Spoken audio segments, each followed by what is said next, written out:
Change the world? Start off by making your bed. If you make your bed every morning, you will have accomplished the first task of the day. It will give you a small sense of pride, and it will encourage you to do another task, and another, and another. And by the end of the day, that one task completed will have turned into many tasks completed. Making your bed will also reinforce the fact that the little things in life matter. If you can't do the little things right, you'll never be able to do the big things right. And if by chance you have a miserable day, you will come home to a bed that is made, that you made. And a made bed gives you encouragement that tomorrow will be better. To pass SEAL training, there are a series of long swims that must be completed. One is the night swim. Before the swim, the instructors joyfully brief the students on all the species of sharks that inhabit the waters off San Clemente.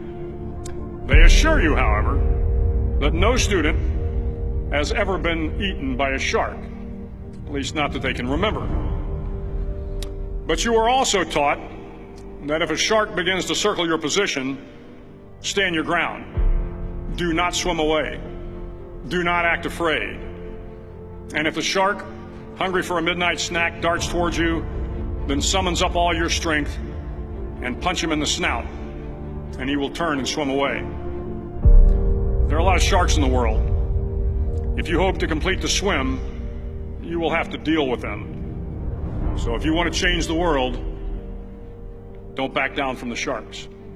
Over a few weeks of difficult training, my SEAL class, which started with 150 men, was down to just 42. There were now 6 boat crews of 7 men each. I was in the boat with the tall guys, but the best boat crew we had was made up of the little guys, the Munchkin crew, we called them. No one was over 5'5". The Munchkin boat crew had 1 American Indian, 1 African American, 1 Polish American, 1 Greek American, 1 Italian American, and 2 tough kids from the Midwest. They out-paddled, outran, and outswam all the other boat crews. The big men in the other boat crews would always make good-natured fun of the tiny little flippers the Munchkins put on their tiny little feet prior to every swim. But somehow these little guys from every corner of the nation and the world always had the last laugh, swimming faster than everyone and reaching the shore long before the rest of us. SEAL training was a great equalizer. Nothing mattered but your will to succeed, not your color, not your ethnic background, not your education, not your social status. If you want to change the world, measure a person by the size of their heart, not by the size of their flippers. The 9th week of training is referred to as Hell Week. It is 6 days of no sleep, constant physical and mental harassment, and 1 special day at the Mud Flats.